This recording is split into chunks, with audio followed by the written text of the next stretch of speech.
नमस्कार, मैं हूं राज वर्मा और आप देख रहे हैं रिपोर्टर जी। रिपोर्टर जी आपके लिए लेकर आया है बेहद खास शो, जहां हम बात करेंगे प्रॉपर्टी की और प्रॉपर्टी से जुड़े आपके हक और आपके अधिकार क्या है।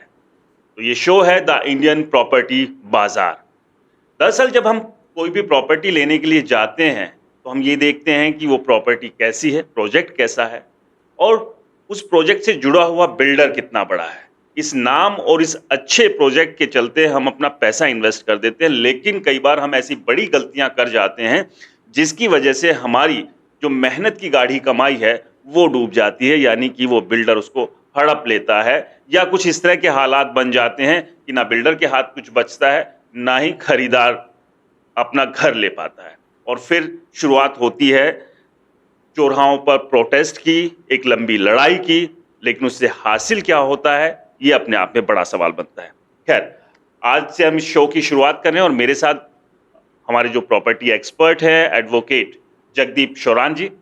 शौरान जी, आपका बहुत बहुत स्वागत है हमारे इस खास शो पर, द इंडियन प्रॉपर्टी बाजार, जहां पर प्रॉपर्टी से जुड़े तमाम मुद्दों को लेकर हम अपने जितने भी दर्शक हैं उन तक आएंगे और उनके सवाल भी धीरे धीरे करके लेंगे, क्योंकि बहुत सारे ऐसे लोग हैं जो प्रॉपर्टी लेते हुए कई तरह की गलतियां कर देते हैं। तो कानूनी तौर पर अगर हम बहुत आसान सी भाषा में अगर उनको समझाने की यहाँ इस शो के जरिए कोशिश करेंगे, आपके साथ मिलकर एक कोशिश हम यहाँ पर करेंगे रिपोर्टर जी के प्लेटफॉर्म पर। तो सबसे पहला मेरा जो सवाल है, हाँ, हम जो शुरुआत अफोर्डेबल से करते हैं, क्योंकि अफोर्डेबल में जो पैसा लगाता है वो एक आम आदमी है, एक लोअर मिडिल क्लास फैमिली से आता है, एक एक पैसा अपना पेट काट काट के वो बचाता है। और कई बार ऐसी चीजें हो जाती है कि जिनकी अच्छी किस्मत है उन्हें फ्लैट, उनको आशियाना, उनको अपना घर मिल जाता है, लेकिन बहुत सारे ऐसे भी हैं जो दर दर की ठोकर खाने पर मजबूर होते हैं। तो किन छोटी छोटी बातों का ध्यान रखने की जरूरत है जब आप किसी भी अफोर्डेबल प्रोजेक्ट पर उसको खरीदने के लिए जा रहे हैं, उसमें पैसा लगाने के लिए जा रहे हैं? बिल्कुल।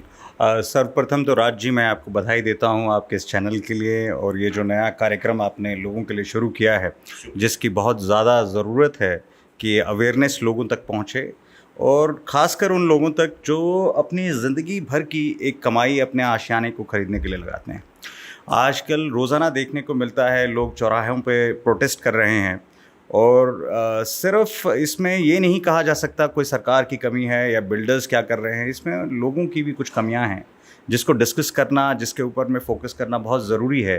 क्योंकि एक आशियाना ख़रीदने में भाई साहब सारी ज़िंदगी की कमाई इसमें लग जाती है, तो लोगों को बहुत ज़रूरी है कि उन स्टेप्स को, उन चीज़ों को लिए वो अवेयर हों कि उनके कानूनी अधिकार क्या हैं। सर्वप्रथम तो उनको जानकारी होनी चाहिए कि कहाँ इन्वेस्ट करें, कहाँ किस बिल्डर के साथ जाएं जो कि वो आशियाना मिलने की गारंटी सी बन पाए। सबसे ज़्यादा आपने बात की अफोर्डेबल हाउसिंग की। 2013 में ये पॉलिसी लॉन्च की सरकार ने।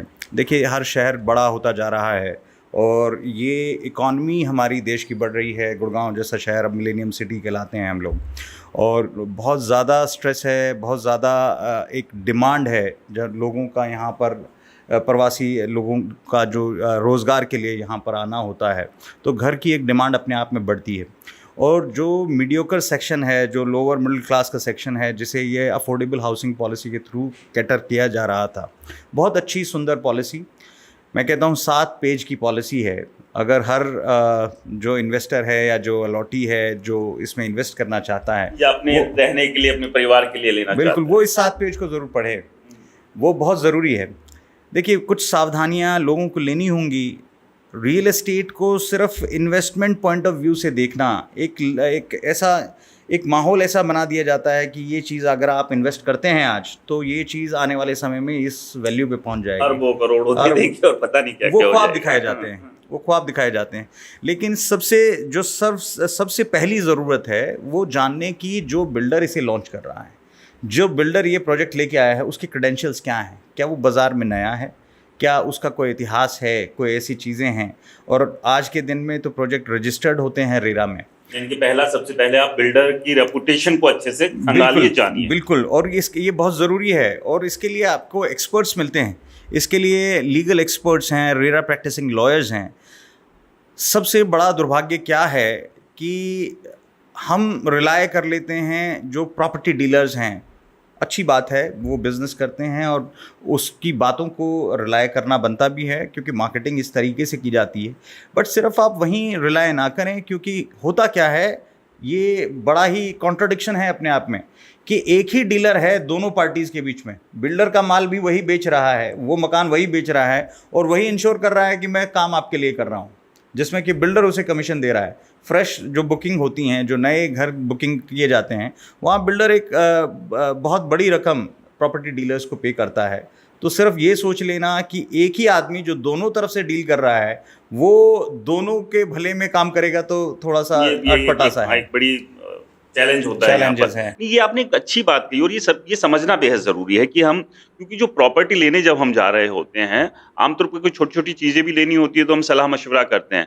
तो आप किसी एक एक्सपर्ट के पास पहले जाइए, कोई जो रेरा में प्रैक्टिस कर रहे हैं। बिल्कुल ठीक बात है, हम यहाँ ये नहीं कह रहे हैं कि किसी और की इनकम आपने बढ़ानी है, लेकिन अगर करोड़ों रुपए का या लाखों रुपए का आप घर ले रहे हैं तो उसमें अगर कुछ छोटा सा 2-4-5 हज़ार रुपए, इतनी कंसल्टेशन बहुत और हो सकता है फ्री भी आपको सलाह मिलती तो है, आप वो ले लीजिए। आप बता देंगे हाँ। कि इस बिल्डर के खिलाफ कितने केस चल रहे हैं, इसकी रेपुटेशन मार्केट में क्या, वो आप बेहतर बता सकते हैं। बिल्कुल बिल्कुल। रेरा वेबसाइट पे, रेरा एक्ट में प्रावधान है कि जो बिल्डर्स जैसा काम, उनकी क्वार्टरली रिपोर्ट्स वहाँ पे पब्लिश होती हैं और वेबसाइट्स पे अथॉरिटीज़ को भी वो रिपोर्ट्स डालनी होती हैं, जिससे कि आप जान पाते हैं कि कितने केसेस उनके खिलाफ हैं या क्या स्टेज पे प्रोजेक्ट चल रहा है। अफोर्डेबल हाउसिंग पॉलिसी ये भी हर जो अलॉटी या जो इंटरेस्टेड लोग हैं जो उस पर्टिकुलर सेक्शन में इन्वेस्ट करते हैं, उनको ये जानना बहुत ज़रूरी है कि अफोर्डेबल हाउसिंग पॉलिसी गवर्न हो रही है डीटीसीपी डिपार्टमेंट से।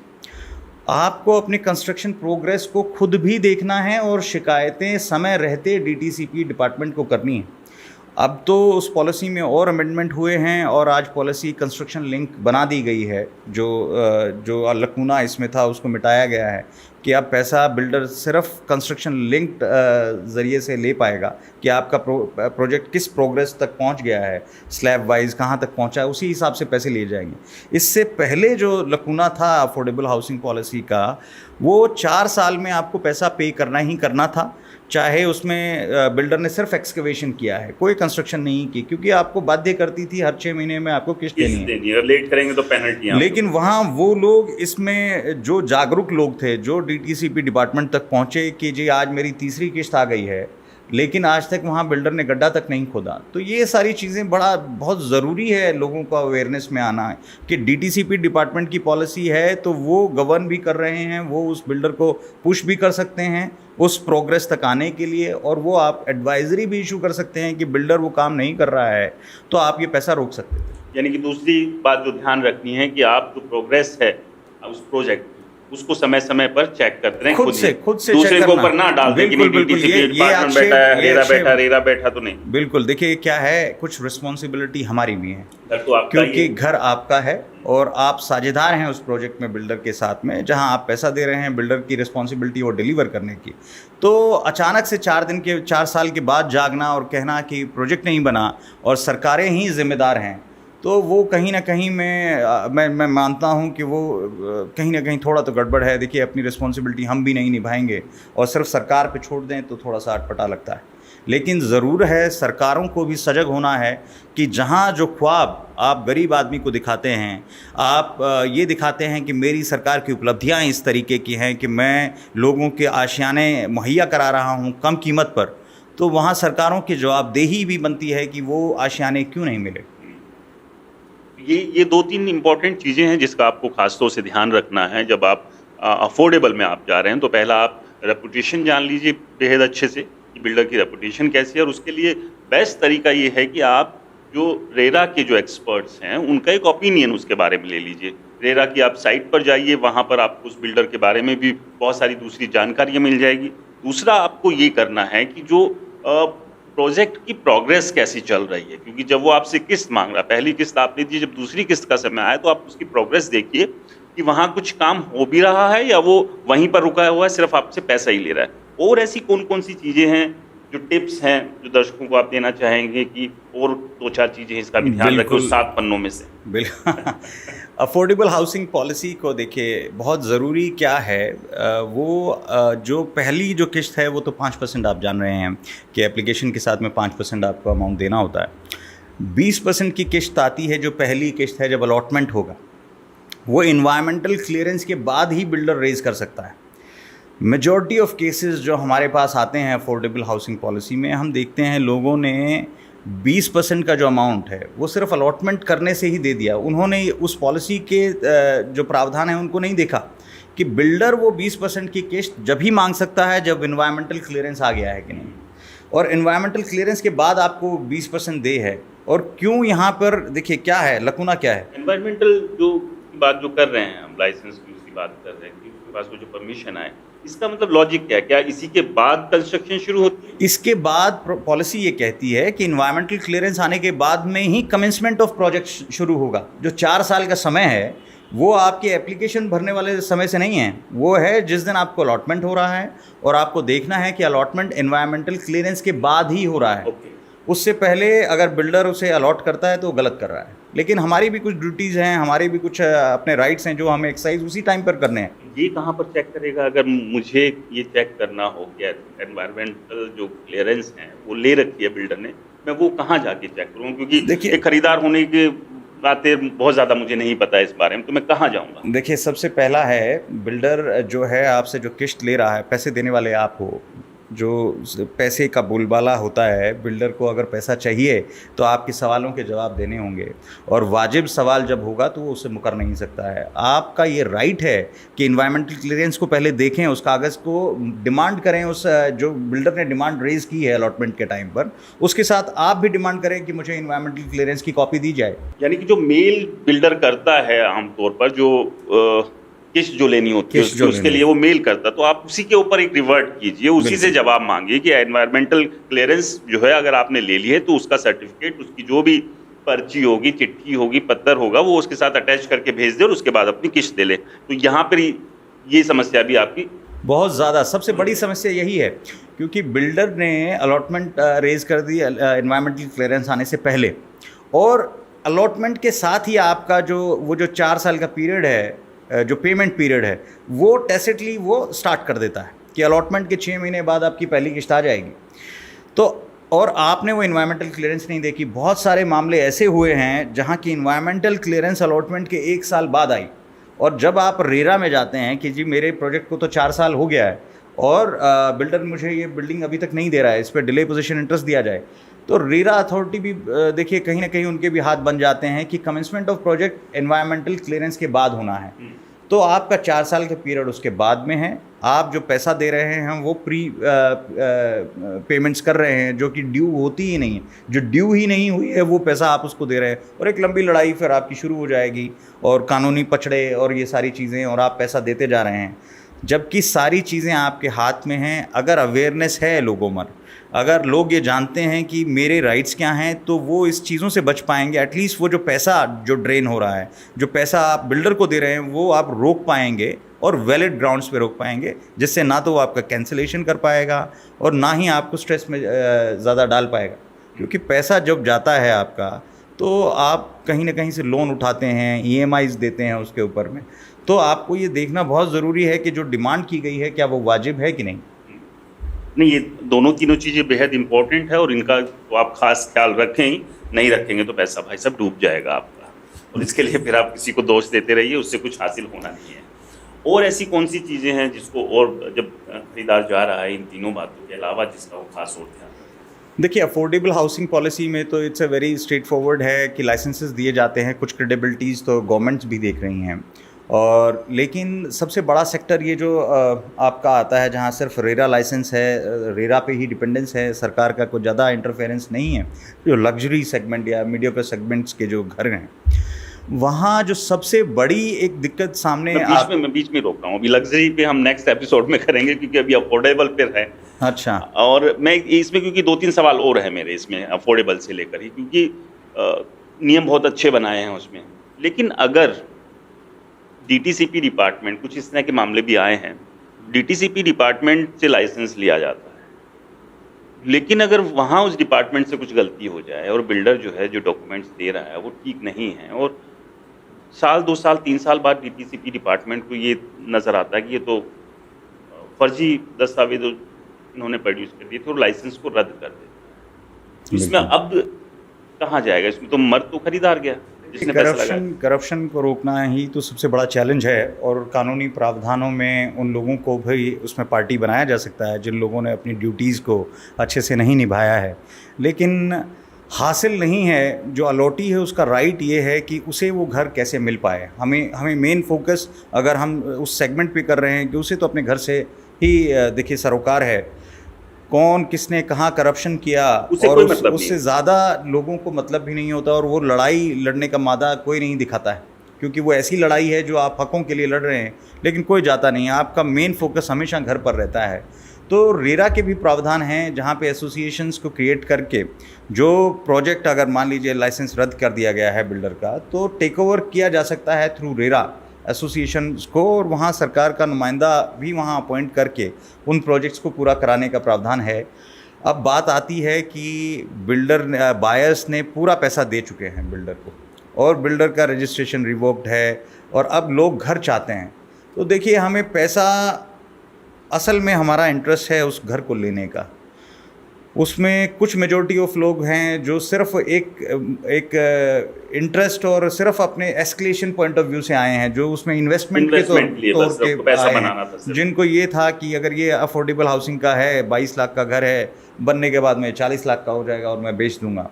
तो वो तो देखिए, उस चीज़ को तो हम इसमें लेते हुए नहीं, और मैं तो डिस्कार्ड करूंगा कि लोगों को इन इच्छाओं को देखते हुए ऐसी सरोकारी जो लोगों के लिए, जो एक तबके के लिए बनाई गई पॉलिसी, भलाई के लिए बनाई गई हैं, चाहे वो EWS है, चाहे वो अफोर्डेबल है, ऐसे लोगों को उसमें एंटर नहीं करना चाहिए। जो लोग हकदार हैं उन तक ये फ़ायदा पहुंचने देना चाहिए।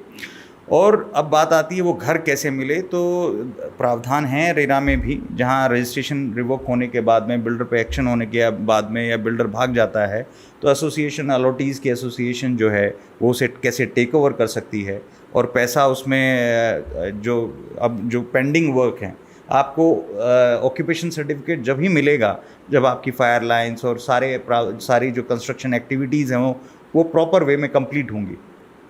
तो अब एक सिचुएशन क्रिएट हो गई जहां आपका पैसा डूबने का खतरा है। तो अब आपको समझ से वो स्टेप लेना है कि मैं पूरा 100% पैसा डुबाने के लिए राज़ी हूं, या मैं कुछ इसमें पैसा 20-30% एक्स्ट्रा लगा के, जिसकी कि रिकवरी एक ड्यू कोर्स में बिल्डर से की जा सकती है।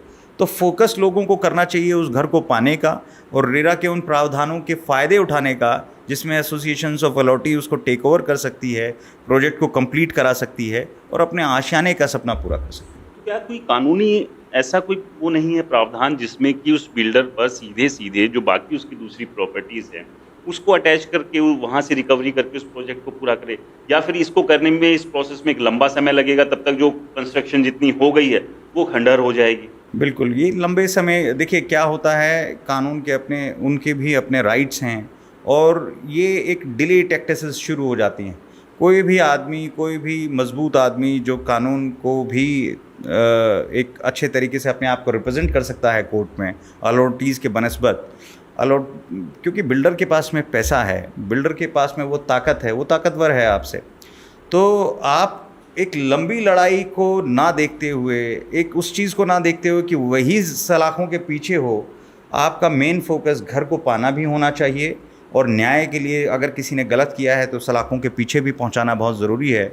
लेकिन वो लड़ाई बहुत कम लोग लड़ते हैं।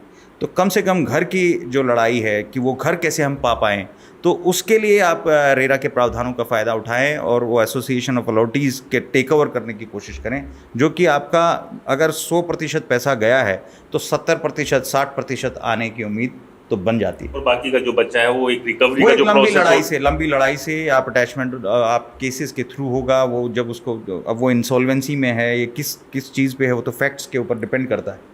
इसके अलावा एक एस्क्रो अकाउंट बनाया जाता है। इसका मकसद ये था कि अगर बिल्डर डिले करता है, बनाने में कुछ आनाकानी करता है या कुछ और इस तरह की हरकत करता है, तो उसमें जो पैसा पड़ा हुआ है उस पैसे को यूज़ करके उसको बना लिया जाए। लेकिन वही पैसा अगर गायब कर दिया जाए तो फिर क्या करेगा? बेसिकली एस्क्रो अकाउंट का जो कंसेप्ट है वो क्या है कि आपका 70% जो आपका पैसा जो है बिल्डर उस अकाउंट में लेगा, 70% पैसा उसी प्रोजेक्ट के लिए रिज़र्व है जो वो कंस्ट्रक्शन कर रहा है। देखिए प्रावधान बहुत हैं रेरा के, और क्योंकि वो एक टेक्निकल एस्पेक्ट्स हैं कि भाई उसे परमिशन लेनी पड़ती हैं कि आज मैं इस स्लैब पे इस कंस्ट्रक्शन एक्टिविटी को कर रहा हूँ, तो वो सर्टिफिकेट्स वो आर्किटेक्ट्स के सबमिट करेगा जिस पे कि वो परमिशन लेगा उस अकाउंट से पैसा विड्रॉ करने की, और उस अकाउंट को इस ट्रांसपेरेंसी के साथ में ऑपरेट करेगा। जहाँ आपने बात की गारंटीज़ की, तो वहाँ एक बैंक गारंटी ली जाती है 5% ऑफ प्रोजेक्ट के लिए, जो कि DTCP डिपार्टमेंट रखता है अफोर्डेबल हाउसिंग पॉलिसी में, और किसी भी ऐसी कंटीजेंसी को मेट करने के लिए वो 5% रखा जाता है। तो जब बिल्डर वो चीज़ कर नहीं रहा और आप एक अच्छी लड़ाई लड़के एसोसिएशंस के थ्रू टेक ओवर करते हैं, तो वो 5% का पैसा आप यूटिलाइज कर सकते हैं जो बैंक गारंटी के तौर पर DTCP डिपार्टमेंट के पास में जमा है। और एस्क्रो अकाउंट का प्रावधान तो यही है कि भाई आपका 70% पैसा उसी प्रोजेक्ट के लिए यूटिलाइज़ किया जाए जिस प्रोजेक्ट के लिए वो डेडिकेटेड अकाउंट खोला गया है, और वो परमिशंस के थ्रू ही विड्रॉ होता है। तो जब सरकार और एजेंसीज़ अगर एक ट्रांसपेरेंसी में काम करती हैं तो प्रोजेक्ट निश्चित तौर पर कंप्लीट भी होता है। और ये अलग अलग फैक्टर्स काम करते हैं कि बिजनेस उस बिल्डर की फाइनेंशियल कैपेसिटीज़ क्या हैं, और सरकार ने जो प्रावधान हैं उनको कितने अच्छे और साफ गोई के साथ में लागू किया है। यानी कि सीधे सीधे यहाँ ये समझा जाए कि अगर इस तरह का कोई डिस्प्यूट आ गया है तो उसमें अब यहाँ जो भी जिन खरीदार हैं उन्हें एक मंच पे, एक प्लेटफॉर्म पे आना चाहिए, एक एसोसिएशन वो बना लें अपनी, और वो एसोसिएशन रिप्रेजेंट करे उस प्रोजेक्ट को रेरा में जाके, हरेरा पे जाके, अगर हरियाणा का है या देश में कहीं है तो रेरा में जाके, कि वो अब इसको प्रोजेक्ट को पूरा करेंगे और उसमें जो भी ऐड करना है पैसा, उस पैसे को ऐड करें। और अब जो कानूनी लड़ाई आपने लड़नी है वो पैरेलल उसके साथ साथ लड़े, कम से कम कुछ पैसा डालकर आप उस प्रोजेक्ट को पूरा कर लेंगे। जब तक पूरा होगा तो उसकी मार्केट वैल्यू भी बढ़ जाएगी। बिल्कुल।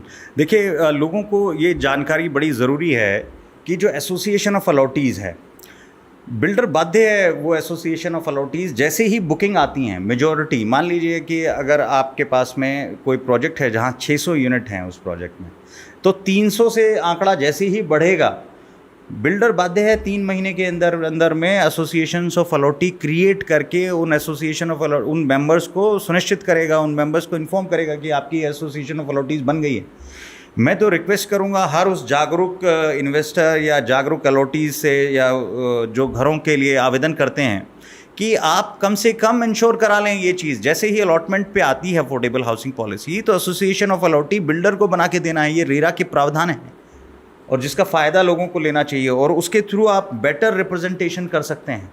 एसोसिएशन ऑफ अलॉटीज़ का बेनिफिट है कि जो कॉमन जो सभी के मिले जुले अधिकार जिसमें हैं, एक प्रोजेक्ट जैसे खड़ा होना, ये सभी का एक कॉमन अधिकार है वहाँ पर, और उसको इंश्योर कराने के लिए अब रेरा के प्रावधानों में अगर हम जाते हैं तो वहाँ पर आपको ये मिलता है कि आपके टाइल्स आपकी किस क्वालिटी के होंगे, कौन सा मेक होगा, आपके घर में जो नलके हैं, जो जिस भी किस्म के जो फर्नीचर या फिक्सचर्स जो लगाए जाएंगे, टॉयलेटरीज जो लगाई जाएंगी, उनके मेक्स एंड और उनके ब्रांड्स तक सुनिश्चित किए जाते हैं जब रेरा का लाइसेंस आप अप्लाई कर रहे हैं।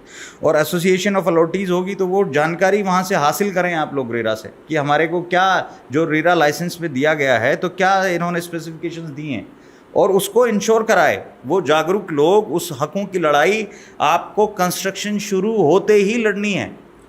जो कि हम देर कर देते हैं, जब वो बिल्डर मना कर देता है और फिर दिक्कत तकलीफ में हज़ारों परिवार आ जाते हैं, क्योंकि अपनी गाड़ी कमाई लगा चुके हैं, सपने ये देख चुके हैं कि जल्द अपने परिवार के साथ उस छत के नीचे होंगे जो उन्होंने एक उम्मीद के साथ खरीदी थी या उसमें जो पैसा लगाया था। लेकिन फिर वो उम्मीद ऐसी टूटती है कि फिर समझ में नहीं आता कि अब करें तो क्या करें। तो ये बहुत ही इम्पॉर्टेंट चीज़ें हैं, इम्पॉर्टेंट बातें हैं, और तमाम इसी तरह की जानकारी के साथ reporter ji the Indian property बाज़ार में आपके साथ आता रहेगा। हमारे साथ जो हमारे प्रॉपर्टी एक्सपर्ट हैं, एडवोकेट जगदीप शौरान जी, आपके साथ अगले एपिसोड में हम बाकी चीज़ों पे भी बात करेंगे। अगले एपिसोड में हम किस मुद्दे पे बात करेंगे, टॉपिक पर बात करेंगे, वो भी एक बार अगर हम अनाउंस यहाँ पर कर दें, ताकि कुछ अगर किसी के कोई सवाल हो तो उस एपिसोड में हम उन्हें भी ले सकें। देखिए, अफोर्डेबल हाउसिंग पॉलिसी अपने आप में एक बहुत बड़ा क्षेत्र है और बहुत सारे लोगों को छूती है ये पॉलिसी।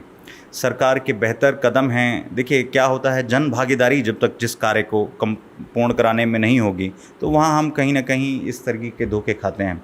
आपको प्रावधानों से अपने आप को हमेशा अपडेट रखना है कि किस प्रकार के प्रावधान हैं। रेरा एक्ट अपने आप में एक, देखिए जो कहते हैं कि बहुत वो क्या है, एक शेर याद आता है कि 1000 बरस नरगिस अपनी नूरी को रोती है, जब जाके होता है चमन में कोई दीदावर पैदा। तो ये इस किस्म का एक्ट है। मैं लेजिस्लेटर्स की सराहना जितनी भी की जाए उतनी कम है। द लेजिस्लेटिव इंटेंट जो इस एक्ट का है वो है कि बिल्डर को पनिश करना। मैं ये दोहराता हूँ कि उसका लेजिस्लेटिव इंटेंट है उन सभी बिल्डर्स को पनिश करना जो समय पे लोगों के घरों को नहीं मुहैया कराते हैं। तो इतना बड़ा लेजिस्लेटिव इंटेंट जहाँ बिल्कुल अलॉटी के साथ में चलता है, और ये इसको रेगुलेट करता है रियल एस्टेट सेक्टर को। ये हर आदमी को चाहिए जो अपने सारी ज़िंदगी की कमाई इन्वेस्ट कर रहा है।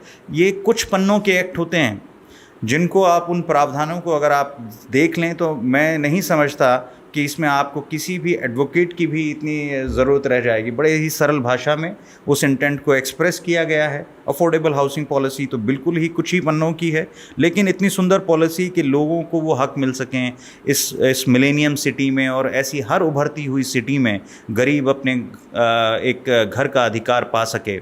तो सरकारों की जो नीयत है वो बहुत अच्छी है। जन भागीदारी की ज़रूरत है, ब्यूरोक्रेट्स को भी जागरूक होने की ज़रूरत है, समय पे शिकायत करने की ज़रूरत है, जो कि हम लोग ये सब किस्म की गड़बड़ ना देखें। बड़ा दुख होता है जब चौराहों पे लोग तख्तियाँ लेके घूमते हैं। तो न्याय चौराहों पे नहीं मिलेगा, न्याय सिर्फ न्याय के मंदिर अदालतों में मिलेगा। और अगर आप जागरूक हैं तो यकीन मानिए आपको तख्ती कभी नहीं उठानी पड़ेगी, और ना ही अदालतों के दरवाजे या चक्कर काटने पड़ेंगे। तो अगले वीडियो में, अगले एपिसोड में हम अफोर्डेबल पर ही बात करेंगे। और इसके अलावा एक जो अहम बात है, जो इम्पोर्टेंट बात है कि फ्लैट के अलावा जब अफोर्डेबल जो आपका प्रोजेक्ट है उसमें और क्या क्या चीज़ें आपको मिलती हैं। पार्क की बात करें, स्कूल की बात करें, और क्या क्या चीज़ें हो सकती है, इस पर एक विस्तार पर अगले वीडियो में बात करेंगे, क्योंकि ये सारी चीज़ें भी जानना ज़रूरी है। और मेंटेनेंस का भी एक इशू हमेशा से रहा है, अभी तक उसको लेकर क्लैरिटी नहीं हुई है। तो ये तमाम अफोर्डेबल से जुड़े हुए कुछ ऐसे अहम पॉइंट्स हैं जिस पर एक क्लैरिटी होनी चाहिए। वो आपको अगर डे वन से पता होगा तो आप पूरी तरह से सेफ रहेंगे। आपको समझ में आएगा कि आप जब एक अफोर्डेबल पे पैसा लगा रहे हैं, घर खरीदने के लिए जा रहे हैं, तो आपके हक कौन कौन से, आपके अधिकार कौन कौन से। तो फिलहाल द इंडियन प्रॉपर्टी बाजार में इतना ही। और रिपोर्टर जी के इस वीडियो को रिपोर्टर जी का ये वीडियो अगर आपको अच्छा लगा हो तो कमेंट्स कीजिए, लाइक कीजिए, शेयर कीजिएगा। और सबसे बड़ी बात ये कि नीचे जो आपको मेल आईडी दिख रहा है reporterji.in@gmail.com, इस पर आप अपने सवाल भेज सकते हैं अफोर्डेबल से जुड़े हुए, ताकि अगले वीडियो में, अगले एपिसोड में हम एडवोकेट जगदीप शोरान जी से उन सवालों के जवाब भी आपके लिए ले सकें। बहुत बहुत शुक्रिया जगदीप जी। आपके सभी दर्शकों